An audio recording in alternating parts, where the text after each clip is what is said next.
नमस्कार दोस्तों, मैं डॉक्टर पवन कुमार अपने YouTube चैनल जिसका नाम साइकोलॉजी मास्टर है लेके आप सबके सामने उपस्थित हुआ हूँ। जैसा कि आप सबको पता ही है, आज देश में लॉकडाउन चल रहा है और स्कूल, कॉलेजेस और कोचिंग संस्थान हैं वो सारे के सारे फ़िलहाल के लिए बंद कर दिए गए। तो ऐसी स्थिति में स्कूल के बच्चे, कोचिंग जाने वाले बच्चे जो कंपटीशन की तैयारियां कर रहे हैं, उन सबको पढ़ाई में या उनकी स्टडी रेगुलर रखने में काफ़ी सारी दिक्कतें आ रही हैं। तो इस कड़ी में कोचिंग इंस्टीट्यूट की तरफ से और स्कूल की तरफ से काफ़ी सारे एफर्ट्स किए जा रहे हैं, जैसे कि ऑनलाइन क्लासेज या यूट्यूब के माध्यम से अलग अलग सब्जेक्ट की अलग अलग क्लासें जो है छात्रों को या जो कोचिंग करने वाले स्टूडेंट्स हैं उनको प्रोवाइड करवाई जा रही है। तो इसी कड़ी में मैंने ये सोचा कि क्यों न जो साइकोलॉजी है उसको भी बच्चों को ऑनलाइन यानी कि यूट्यूब के माध्यम से पढ़ाने की थोड़ी सी कोशिश की जाए। तो देखो कि साइकोलॉजी यानी मनोविज्ञान ऐसा विषय है जो आज के समय में हर जगह, हर क्षेत्र में अपनी अहम भूमिका दर्शा रहा है। जैसे अगर स्कूल की बात करें तो वहाँ पर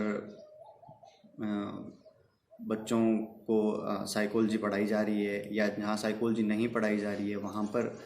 काउंसलर या मनोवैज्ञानिकों को नियुक्त किया जाता है, जो कि बच्चों को स्ट्रेस मैनेजमेंट या दूसरे प्रकार की जो भी दिक्कतें हैं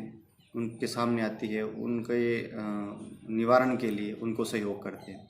उसी प्रकार जो कंपटीशन एग्ज़ाम हैं उनमें साइकोलॉजी एक अहम पेपर के रूप में, या हम कहें कि एक पार्ट के रूप में पढ़ाया जाता है। उसके अलग से क्वेश्चंस आते हैं जो कि कंपटीशन क्लियर करने के लिए काफ़ी अहम भूमिका निभाते हैं। तो इन्हीं सब चीज़ों को ध्यान में रखते हुए मैंने ये YouTube चैनल शुरू करने की जो एक कोशिश करी है कि आप लोगों तक अपने जो भी नॉलेज या जो भी जानकारी मेरे पास मनोविज्ञान से संबंधित है वो आप तक पहुंचा सकूं।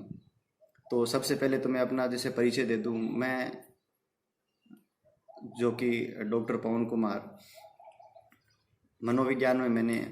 मास्टर्स करी है और PhD की है। इसके साथ ही मैं एक साइकोलॉजिस्ट और काउंसलर हूँ।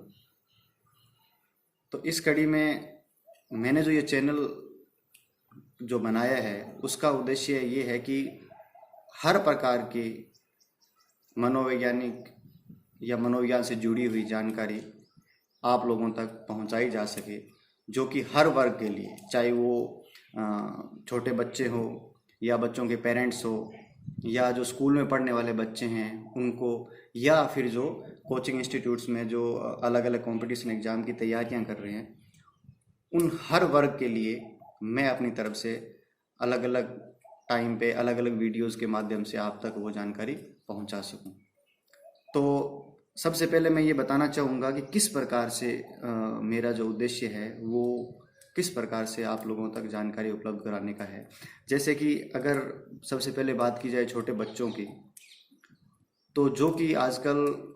पढ़ाई कर रहे हैं, पढ़ाई के साथ साथ उनके सामने और भी बहुत सारी दिक्कतें आ रही है। स्कूल्स में उनको समायोजन या एडजस्टमेंट करने में समस्या आती है। उनका जो सिलेबस वो पढ़ रहे हैं या उनकी जो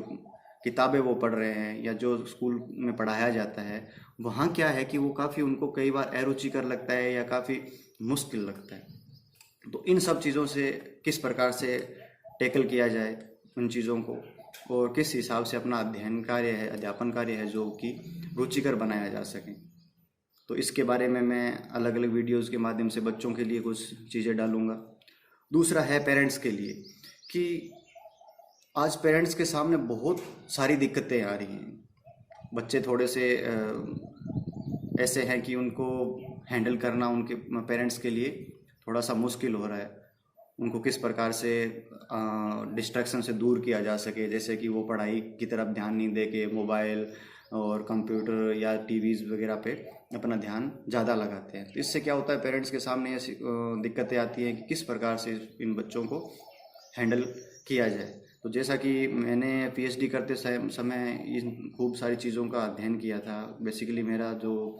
पीएचडी का टॉपिक था वो इसी चीज़ पे था कि किस प्रकार से पेरेंटिंग बच्चों की जाए। तो पेरेंट्स को भी मैं अलग अलग वीडियोज़ के माध्यम से इस प्रकार की जानकारी उपलब्ध करवाने की कोशिश करूँगा, जिससे कि उनको अपने बच्चों को हैंडल करने में, उनकी समस्याओं का समाधान करने में उनको सहायता मिलेगी। नेक्स्ट में जो मैं बात करूँ तो स्कूल के जो बच्चे हैं, जो अभी 10th में पढ़ रहे हैं या 12th में पढ़ रहे हैं, उनके लिए क्या है कि, या जो 9th में है, 11th में है, जिनका कि 12th में जाना है, तो किस प्रकार से एग्ज़ाम जो स्ट्रेस उनके होता है एग्ज़ाम टाइम में,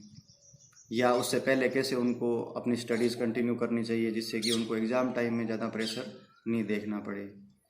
तो उनको अलग अलग टिप्स देने की कोशिश करूँगा, जिससे क्या कि उनको किसी प्रकार की समस्या आगे चलकर ना आए। साथ ही ऐसे बच्चे जो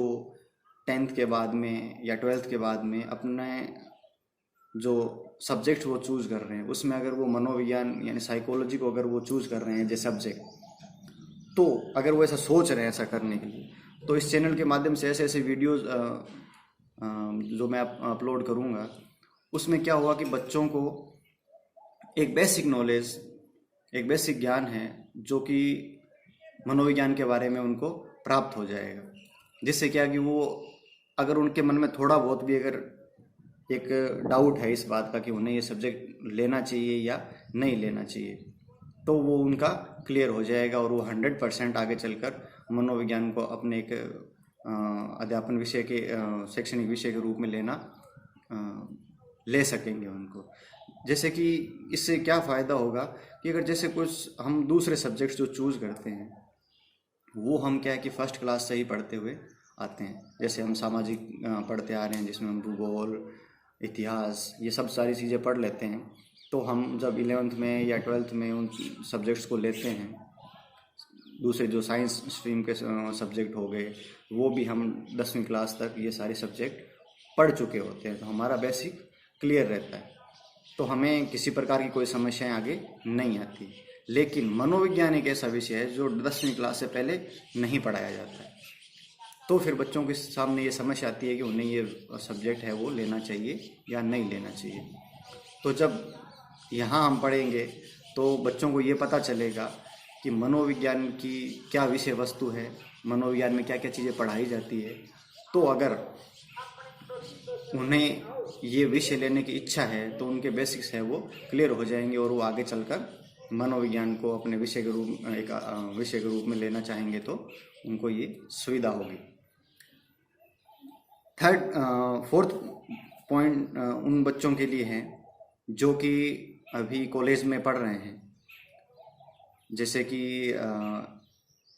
ग्रेजुएशन के बच्चे हैं, उनके पास भी एक मनोविज्ञान एक विषय के रूप में है, या जो इंटीग्रेटेड कोर्स है, या जो बीएड या बीएसटीसी जो बच्चे कर रहे हैं, उनको क्या है कि मनोविज्ञान एक विषय के रूप में उनको पढ़ाया जा रहा है। वो उनके लिए कंपलसरी सब्जेक्ट के रूप में उनको पढ़ाया जा रहा है। तो उनके सामने समस्याएं क्या आ रही है कि उन्होंने आज तक इससे पहले कभी मनोविज्ञान सब्जेक्ट के रूप में पढ़ा नहीं, और यहाँ आते ही उनको जब मनोविज्ञान पढ़ाई जाती है तो इसकी विषय वस्तु ऐसी है कि जो कि कुछ अध्यापक पढ़ाने की कोशिश करते हैं, लेकिन क्लियर, या हम कहें कि आसानी से वो उनको समझाने में थोड़ा सा मुश्किलात उनके सामने आ रही है, क्योंकि ना तो बच्चों का जो बेसिक है वो क्लियर है, ना जो अध्यापक काफ़ी सारी कॉलेजेस में तो है जो कि मनोविज्ञान फील्ड से हैं, उनको अध्यापक के रूप में वहाँ पे नियुक्त किया गया है। लेकिन काफ़ी सारे कॉलेजेस ऐसे हैं जहाँ पे एक मनोविज्ञान या साइकोलॉजी का प्रॉपर टीचर वहाँ पे अवेलेबल नहीं है। तो इससे भी बच्चों को काफ़ी सारी समस्याएं वहाँ आ रही है। तो यहाँ कुछ जो मुख्य उनके सिलेबस से रिलेटेड अगर कोई टॉपिक है तो वो मैं यहाँ क्लास के रूप में वीडियो अपलोड करके करूँगा, जिससे उनको सहायता मिलेगी। और साथ ही क्या है कि जो जिस हिसाब से इंटीग्रेटेड बीएड या आदि का जो सिलेबस बनाया गया है, वो बेसिक से ना बना के एक लेवल से ऊपर, या हम कहें कि बीच में से सिलेबस उनके लिए निर्धारित किया गया है। तो उनका बेसिक्स क्लियर नहीं है और उसमें बहुत सारी चीज़ें ऐसी आती है जो बच्चों को बिना बेसिक क्लियर हुए समझ में नहीं आती है। तो फिर उसका परिणाम क्या रहता है कि जब बच्चे क्लासरूम में बैठे होते हैं तो या तो उनको वो चीज़ें बिल्कुल समझ में नहीं आ रही है, या अगर वो समझने की कोशिश कर रहे हैं तो भी बहुत ही ज़्यादा कठिनाई उनके सामने आ रही है। इनमें कुछ बच्चे तो ऐसे हैं जिनको मनोविज्ञानी क्लास में बैठते ही नींद आती है या वो बहुत ही बोरिंग सब्जेक्ट लगता है, लेकिन ऐसा नहीं है। मनोविज्ञान एक ऐसा सब्जेक्ट है जो कि बहुत ही ज़्यादा, मैं कहूँगा कि रुचिकर और इंटरेस्टिंग सब्जेक्ट एक है, जो कि हमारे दैनिक जीवन से जुड़ा हुआ है। हमारी जो डेली रूटीन की लाइफ है उससे वो जुड़ा हुआ है। हमारे आस पड़ोस में क्या हो रहा है, किस प्रकार से लोग व्यवहार करते हैं एक दूसरे के साथ, और कोई भी व्यवहार क्यों किया जाता है, और अगर किसी प्रकार का कोई व्यवहार हो उसको हमें कैसे हैंडल करना चाहिए, इन सब से रिलेटेड ये सब्जेक्ट है जो कि बहुत ही ज़्यादा रुचिकर है। तो यहाँ अगर मेरी कोशिश ये रहेगी कि कुछ बेसिक्स क्लियर कराए जा सके बच्चों के, जिससे उनको ये सब्जेक्ट अच्छे से समझ में आने लग जाए और वो बहुत ही रुचि लेके उसको आगे उसका अध्ययन करें। लास्ट जो मेरा उद्देश्य है वो है ऐसे विद्यार्थी, या मैं कहूँ कि जैसे कि उम्र में मेरे साथी होंगे जो कि कंपटीशन एग्ज़ाम की तैयारियां कर रहे हैं, उनके किसी भी प्रकार के, जैसे RS की तैयारी कर रहा हो कोई teacher, first grade, second grade या थर्ड ग्रेड, किसी भी प्रकार की रिट की आदि की तैयारियां वो कर रहे हैं, तो उनके सिलेबस में एक सिलेबस या एक विषय के रूप में मनोविज्ञान हमेशा ही हर एग्ज़ाम में वो एक विषय के रूप में आता ही आता है। तो वहाँ पे क्या कराया जाता है कि जब आपको मनोविज्ञान पढ़ाई जाती है, अगर आपके पास एक एक्सपर्ट के रूप में अगर कोचिंग इंस्टीट्यूट में कोई अवेलेबल है टीचर, तो वो पढ़ाएगा तो ठीक है, आपको अच्छे से समझ में आ रही है। लेकिन ज़्यादातर मैंने क्या देखा है कि टीचर्स जो पढ़ाते हैं वो अपनी तरफ से पूरी कोशिश करते हैं कि कॉन्सेप्ट है वो पूरी तरह से क्लियर करवाया जा सके, लेकिन फिर भी क्योंकि वो कि विषय से जुड़े हुए नहीं हैं पहले समय से, उन्होंने गाइड्स वगैरह या कुछ ऐसी किताबों से पढ़ के वो पढ़ाने की कोशिश करते हैं, तो अच्छे से कॉन्सेप्ट क्लियर नहीं कर पाते हैं। तो उसमें क्या होता है कि बच्चे खूब सारी मेहनत करने के बाद में भी जब एग्ज़ाम में क्वेश्चंस आते हैं तो उस क्वेश्चंस की जो भाषा होती है, उस क्वेश्चंस की जो लैंग्वेज होती है, वो बच्चों को समझ में नहीं आती है और वहाँ पे वो उसका आंसर देने में पीछे रह जाते हैं।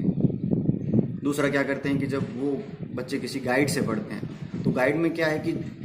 ठीक है, ऑब्जेक्टिव टाइप्स क्वेश्चन दिए होते हैं,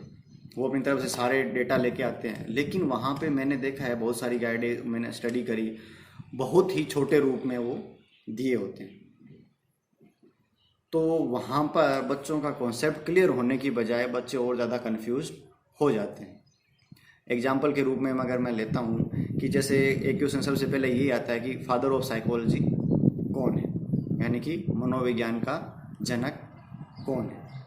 कुछ गाइड में दिया गया है विलियम वुंट, जिनको कि मनोविज्ञान का जनक कहा जाता है। कुछ किताबों में दिया होता है अरस्तु, उनको मनोविज्ञान का जनक कहा जाता है। तो वहाँ दे दिया है उन्होंने अलग अलग, कुछ ने वुंट बता दिया है, किसी ने अरस्तु को बता दिया है, लेकिन वो लोग उसमें आगे क्लियरिफाई नहीं कर रहे हैं कि इन दोनों को अगर उन्होंने बताया है तो रियल में कौन फादर ऑफ साइकोलॉजी है। अगर वुंट को बताया गया तो क्यों बताया गया, और अगर वहाँ पे बोला जाता है अरस्तु को तो वो क्यों बोला जाता है। तो सबसे पहले अगर हम बात करें विलियम वुंट की कि उनको क्यों फादर ऑफ साइकोलॉजी कहा जाता है, सही मायनों में देखा जाए तो William Wundt he father of psychology है। क्यों? क्योंकि वो एक ऐसा समय था जब साइकोलॉजी चारों तरफ विकसित हो रही थी। क्योंकि सबसे पहले जो साइकोलॉजी थी वो हम या मनोविज्ञान हम कहें वो दर्शन शास्त्र का एक विषय था, उसी के अंतर्गत वो चीज़ें पढ़ाई जाती थी। लेकिन उस टाइम में बहुत सारे मनोवैज्ञानिक थे जिन्होंने अलग अलग जो मनोविज्ञान को एक अलग विषय के रूप में उन्होंने निकालने की कोशिश वो लोग कर रहे थे। उन्हीं में से थे विलियम वुंट, जिन्होंने लिप्जिंग यूनिवर्सिटी में 1879 में सबसे पहले एक मनोवैज्ञानिक प्रयोगशाला की स्थापना की। अब जो उन्होंने इस मनोवैज्ञानिक प्रयोगशाला की स्थापना की, इसी के आधार पर इनको मनोविज्ञान का जनक या फादर ऑफ साइकोलॉजी कहा जाता है। क्योंकि देखो उस टाइम एक यही था कि अगर आपके पास, आप अगर किसी विषय को मान्यता दिलाना चाहते हैं तो आपके पास कम से कम उस विषय की प्रयोगशाला या उसके विषय की आपके पास सिलेबस टाइप कुछ ऐसी चीज़ें होनी चाहिए कि हम क्या पढ़ते हैं। अगर पढ़ रहे हैं कोई चीज़ किसी की, तो हम उसे प्रयोग के रूप में हम उसको कैसे साबित कर सकते हैं लोगों के सामने। तो ऐसे तो खूब सारे मनोवैज्ञानिक इस चीज़ में लगे हुए थे कि ये अलग विषय है, हम इसमें ये चीज़ पढ़ते हैं, हम ये चीज़ पढ़ते हैं, जैसे आत्मा की हम स्टडी करते हैं या मन का अध्ययन हम इसमें करते हैं। लेकिन फिर भी वो उस चीज़ को लोगों के सामने प्रदर्शित नहीं कर पा रहे थे कि हम कोई, जब ऐसा बोला जाता तो क्वेश्चन ये पूछा जाता है कि आप इसकी स्टडी करके हमें बताओ, हमें इसका प्रूफ दे के बताओ। तो जब प्रयोगशाला की स्थापना हुई, वहाँ जो भी थ्योरीज दी जा रही थी उनका वहाँ पे प्रयोगात्मक रूप से लोगों के सामने दिखाया जा रहा था कि देखो ये हमने स्टडी करी है और इसका प्रयोगात्मक रूप से ये है। तो जैसे इसको एक उदाहरण के रूप में मैं अगर लूँ कि जैसे अगर हम कहें कि मैं एक टीचर हूँ, ठीक है, आज के परिवेश में, तो सीधा मैं बोलने से मैं ठीक है सबको कह रहा हूँ कि मैं एक टीचर हूँ, मैं एक टीचर हूँ। लेकिन अगर मैं आधिकारिक रूप से अपने आप को एक अध्यापक या एक टीचर के रूप में मान्यता दिलवाना चाहूँ तो मेरे पास कम से कम बीएड या बीएसटीसी या कोई भी प्रकार जो अदर जो व्यावसायिक इससे रिलेटेड कोर्स चल रहे हैं वो कोर्स मेरे द्वारा कंप्लीट किया होना चाहिए, तभी मैं कह सकता हूँ कि मैं एक टीचर हूँ। बहुत सारे टीचर्स हैं जो स्कूल्स में पढ़ाते हैं, वो टीचर कह सकते हैं। लेकिन अगर हम कहें कि आधिकारिक रूप से अगर कोई कहलाना चाहे कि मैं एक अध्यापक हूँ, तो उसको आज के परिवेश में ऐसा होना चाहिए कि उसके पास बीए, बीएड या बीएड या बीएसटीसी जैसा कोई भी एक कोर्स उसका किया हो। यही एक मान्यता उस समय थी कि अगर आप किसी विषय को एक विषय के रूप में दिखाना चाहते हो तो आपके पास कम से कम एक प्रयोगशाला होनी चाहिए या कुछ ऐसा आधार होना चाहिए जहाँ से आप उस विषय को एक मान्यता दिला सकें। तो इस कार्य को पूरा किया विलियम वुंट ने, जिन्होंने सबसे पहली मनोवैज्ञानिक प्रयोगशाला है जो स्थापित करी थी। दूसरा, अब जब हम कई बार कहा जाता है कि अरस्तु है वो फादर ऑफ साइकोलॉजी है, तो इसमें मैं कहना चाहूँगा कि दरअसल अरस्तु को फादर ऑफ साइकोलॉजी ना कह के केलर एक मनोवैज्ञानिक है जिन्होंने सबसे पहले 1937 में अरस्तु को फादर ऑफ साइकोलॉजी, या सही शब्दों में कहूँ तो उन्होंने कहा था फादर ऑफ ऑल साइकोलॉजी, सभी मनोवैज्ञानिकों मनोविज्ञान का जनक कहा था। अब इसमें डिफरेंस क्या है? डिफरेंस इसमें ये है कि अरस्तु एक ऐसे व्यक्ति थे जिनको हर विषय में पढ़ा जाता है, या कहूँ कि उस टाइम जब उन्होंने अपने विचार दिए थे वो आज हर विषय के आधार में वो है, चाहे तो वो दर्शन शास्त्र हो, चाहे वो राजनीतिक विज्ञान हो, चाहे वो समाज शास्त्र हो, चाहे वो नागरिक शास्त्र हो, हर जगह हम अरस्तु को कहीं न कहीं पढ़ते हैं। अरस्तु की तरह दूसरे जो लोग, रूसो या सुकरात, ऐसे बहुत सारे जो व्यक्ति थे जिनको अलग अलग हर विषय में उनको पढ़ा जाता है। तो मनोविज्ञान की बहुत सारी चीज़ें हैं जो कि अरस्तु के द्वारा कही गई बातों में से उठाई गई हैं, या वो कहे कि वो आज की बातों का आधार था। इसलिए अरस्तु को फादर ऑफ ऑल साइकोलॉजी यानी कि सभी मनोविज्ञान का जनक कहा गया। तो ये उनको इस प्रकार से कहा गया था क्योंकि उनकी कुछ न कुछ चीज़ें मनोविज्ञान से रिलेटेड थी। तो इसलिए अगर हम यहाँ देखें कि जो रियल में देखा जाए कि फादर ऑफ साइकोलॉजी कौन है, तो वो है विलियम वुंट। और जो अरस्तु है वो अकेले मनोविज्ञान के जनक ना होकर सभी प्रकार के जो विषय हैं जो हम पढ़ते हैं आज के टाइम में, सभी विषयों के वो जनक माने जाते हैं। तो इस प्रकार के जो क्वेश्चंस है या इस प्रकार की जानकारी है जो अलग अलग किताबों में या कहीं कोचिंग इंस्टीट्यूट में अगर दी जाती है तो वो यहाँ तक ही दी जाती है कि भाई किसी को अच्छा लगा अरस्तु का तो उन्होंने अरस्तु बोला हुआ है वहाँ पे, किसी ने को विलियम वुंट अगर सही लग रहा है तो उन्होंने विलियम वुंट वहाँ पे बोला हुआ है। लेकिन विद्यार्थियों का कन्फ्यूजन दूर नहीं किया जाता है कि क्यों अरस्तु को बोला जाता है और क्यों बोला जाता है विलियम वुंट को। इन सभी प्रकार की जो चीज़ें हैं, इस सभी प्रकार की जो जानकारियां हैं, वो मैं अपने इस YouTube चैनल के माध्यम से अलग अलग वीडियोस उपलब्ध कराऊंगा, जिससे आपको बहुत ही सरलता से वो चीज़ें समझ में आएगी। काफ़ी सारे विषय में, इस सब्जेक्ट में से टॉपिक्स हैं जो कि नहीं समझ में आते, जब काफ़ी कोशिश करने के बाद भी पढ़ाए जाते फिर भी नहीं समझ में आते। तो मैं ये कोशिश करूंगा कि उन विषयों को बहुत ही सरल शब्दों में,